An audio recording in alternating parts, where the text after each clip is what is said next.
اهدنا الصراط المستقيم. ناظرین السلام علیکم ورحمۃ اللہ وبرکاتہ. انشاءاللہ جلدی ہم اپنا سیشن اسٹارٹ کریں گے. کچھ لوگ ابھی بھی جوائن کر رہے ہیں تو ہم انتظار کریں گے کچھ وقت اور کچھ چند منٹ ہم انتظار کر کے انشاءاللہ تعالی اپنا سیشن اسٹارٹ کریں گے. آپ حضرات کو میں یہ اطلاع دینا چاہتا ہوں کہ آج کا جو یہ سیشن ہے اس میں مولانا سعد قاسمی صاحب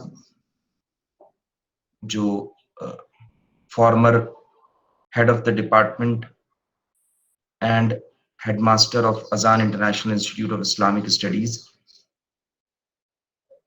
and currently headmaster of a renowned madrasa in Uttar Pradesh, belongs to Hatauda Banda. His father was a renowned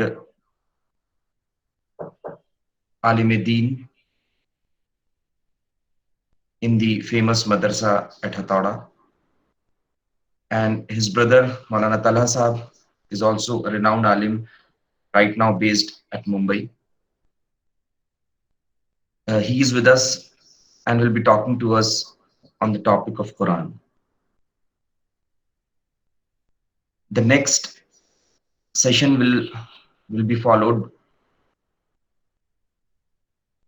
wherein Mufti Abdul Azim Sahab, who is now the head of the Department of Diniyat section at Pulse Academy, he will address us on the virtues of Ramzan and the major obligations of a Muslim in the month of Ramzan. So Alhamdulillah, with the grace of Almighty Allah, Allah has bestowed His grace on us, His mercy on us. May Allah forgive all of us. Alhamdulillah, Allah Tabarak wa Ta'ala has given us a chance that we are using an important tool of meeting, online tool of meeting in this time, wherein these tools are also used by many other people all over the world for online teaching, training and learning. So Alhamdulillah, we are fortunate enough to use the same tool for this important aspect. Allah has made us fortunate, and let us thank Allah subhanahu wa ta'ala for that. And we should also make dua for all these people who have made such beautiful channels wherein we can interact with each other. May Allah give them hidayat. May Allah give each and every person in this world hidayat, so that they also come under the bounty of Allah subhanahu wa ta'ala and the mercy of Allah subhanahu wa ta'ala. I will not wait further. We have Alhamdulillah a good number now to start. Now I request Mufti Abdul Azim Sahab to start the session with Tilawat-e-Quran Pak.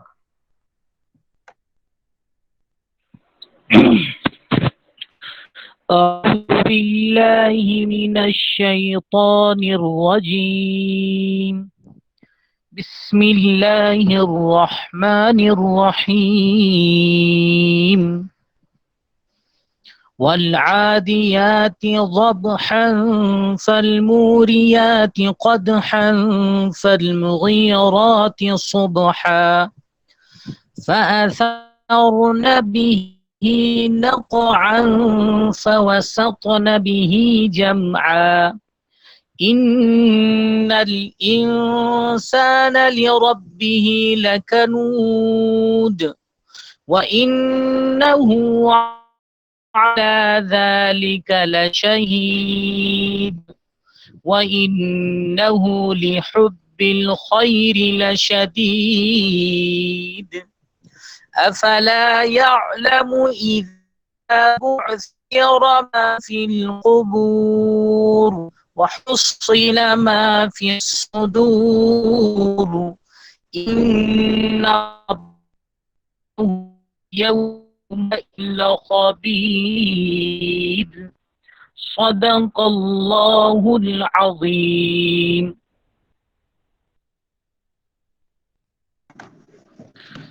جزاکم اللہ خیر مفتی صاحب. اب میں دعوت دینا چاہوں گا حضرت مولانا سعد قاسمی صاحب کو کہ وہ ہم سب کو قرآن پاک کا جو کی ورچیوز کے بارے میں، جو کل ان کا سیشن تھا آج ان کا کنٹینویشن ہے. کل کے سیشن میں انہوں نے قرآن پاک کے بارے میں تبصرہ کیا تھا اور بتایا تھا، اس کا تعارف کرایا تھا کہ قرآن پاک کیسے نازل ہوا اور کس طریقے سے نازل ہوا. اللہ تبارک و تعالیٰ نے قرآن پاک کی تعریف میں کیا کیا چیزیں کہی ہیں اور قرآن پاک کی کیسا معجزہ ہے، اس کے بارے میں مولانا صاحب قاسمی صاحب نے کل بات کی تھی. انشاءاللہ آج اس کے کنٹینویشن میں وہ آگے بات کریں گے. میں مولانا صاحب قاسمی صاحب سے درخواست کروں گا کہ وہ گیدرنگ کو ایڈریس کریں. السلام علیکم ورحمۃ اللہ وبرکاتہ. الحمد للہ وکفى وسلام علی عباده الذین اصطفى اما بعد. اعوذ باللہ من الشیطان الرجیم. الرحمن الرحیم. شهر رمضان الذي انزل فيه القرآن هدى للناس وبينات من الهدى والفرقان. وقال النبي صلى الله عليه وسلم خيركم من تعلم القرآن وعلمه أو كما قال رسول الله صلى الله عليه وسلم.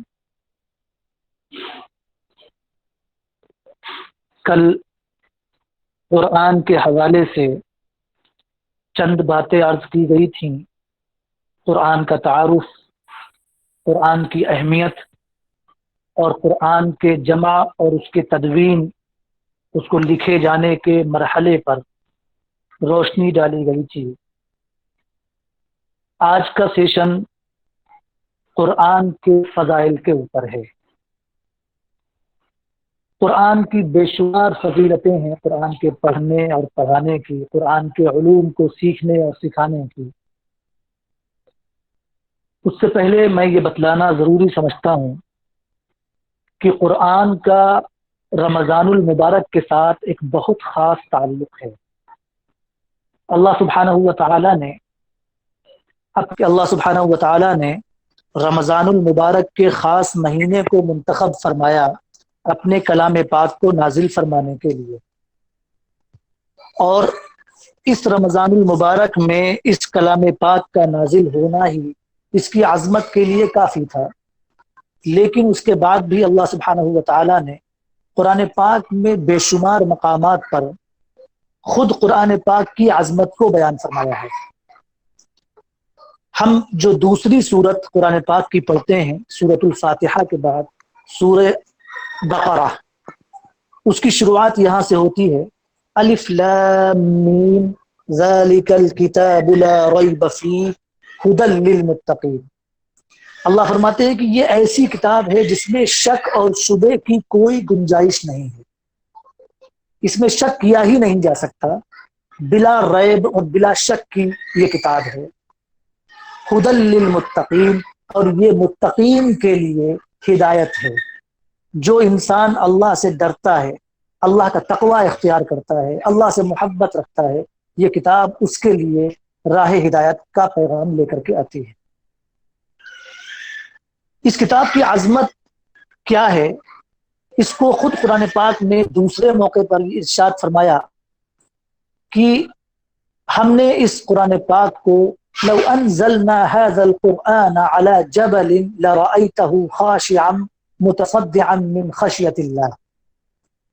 اگر ہم اس قرآن پاک کو پہاڑ پر نازل کر دیتے، آپ اندازہ لگائیں کہ پہاڑ پتھر کا بنا ہوا ہوتا ہے اور دنیا میں پہاڑ سے زیادہ مضبوط اور اس سے زیادہ طاقتور شاید کوئی اور چیز نہیں ہو سکتی.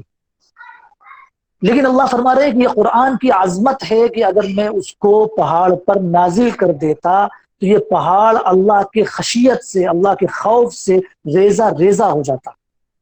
لیکن اللہ سبحانہ و تعالیٰ نے اس کلام کو اپنے محبوب اور پیارے حبیب حضرت محمد صلی اللہ علیہ وسلم کے قلب مبارک پر، قلب اطہر پر نازل فرمایا. تو یہ کلام پاک بہت بڑی فضیلتوں والا ہے. اس کا پڑھنا بھی عبادت، اس کا دیکھنا بھی عبادت، اس کا سننا بھی عبادت، اس کا سیکھنا بھی عبادت. میں نے ایک چھوٹی سی حدیث پاک ابھی آپ کے سامنے تلاوت کی تھی. حضرت عثمان رضی اللہ عنہ سے یہ روایت ہے، جس کو صحیح بخاری، ابو داود، ترمذی، نسائی، ابن ماجہ، مشکات، ان تمام کتابوں میں ذکر کیا گیا ہے. خیرکم من تعلم القرآن وعلمہ، جس نے قرآن پاک کو سیکھا اور پھر سکھایا وہ دنیا میں سب سے بہترین انسان ہے. اس حدیث کا ایک مفہوم تو یہ ہے کہ جس نے قرآن پاک کو پہلے سیکھا اور پھر سکھایا، گویا سیکھ کر سکھانے والا سب سے بہتر ہے. اور ایک اس کا مطلب اور مفہوم یہ بھی ہو سکتا ہے کہ جس نے قرآن پاک کو خالی سیکھا وہ بھی سب سے افضل، اور جس نے قرآن پاک کو سیکھ کر سکھایا وہ بھی سب سے افضل. گویا اللہ سبحانہ و تعالیٰ کے اس کلام کو پڑھنے اور پڑھانے والے دنیا کے اندر افضل ترین انسانوں میں شمار ہوتے ہیں. ذرا اندازہ لگائیں، اللہ سبحانہ و تعالیٰ نے انسان کو اشرف المخلوقات، یعنی تمام مخلوق جو اللہ نے بنائی ہے، جاندار ہوں یا غیر جاندار ہوں، دنیا کے اندر جتنی بھی مخلوقات اللہ کی ہیں، انسانوں کے علاوہ ان تمام کے اوپر انسان کو سب سے معزز، مکرم اور اشرف، سب سے اعلیٰ اور افضل بنایا ہے. اور ان پوری انسانیت میں اللہ سبحانہ و تعالیٰ نے ایمان والوں کو سب سے افضل بنایا، اور پھر ان تمام ایمان والوں میں اللہ سبحانہ و تعالیٰ نے اپنے پیارے حبیب حضرت محمد صلی اللہ علیہ وسلم کی امت کو سب سے افضل بنایا. اور امت محمدیہ میں اللہ کے رسول صلی اللہ علیہ وسلم کی جو امت ہے، ان تمام امتیوں میں اللہ فرما رہے ہیں سب سے بہترین وہ شخص ہے، سب سے اچھا وہ شخص ہے جو قرآن کو سیکھے اور سکھائے. ایک دوسری حدیث ہے جس میں اللہ کے نبی علیہ الصلوۃ والسلام نے یوں ارشاد فرمایا. حضرت عائشہ رضی اللہ عنہا بیان فرماتی ہیں کہ قرآن کا ماہر یہ آخرت میں قرآن کے لکھنے والے معزز اور پاکیزہ فرشتوں کے ساتھ ہوگا، اور جو شخص قرآن کو اٹک اٹک کر بڑی مشکل سے پڑھتا ہے اس کے لیے دوہرا اجر ہے. یعنی یہ قرآن کو پڑھنے والا، اس کے لیے تو اجر ہوگا ہی، لیکن بعض وہ لوگ ہوتے ہیں جن کو قرآن پاک پڑھتے ہوئے بڑی دشواری پیش آتی ہے، ان کی زبان موٹی ہوتی ہے، الفاظ درست نہیں نکلتے ہیں، تو ان کے لیے بڑی خوشخبری ہے کہ اگر وہ قرآن پاک پڑھنا چاہتے ہیں اور وہ نہیں پڑھ پا رہے ہیں تو ان کے لیے اللہ سبحانہ و تعالیٰ نے دوہرا اجر، ڈبل اجر قرار دیا ہے.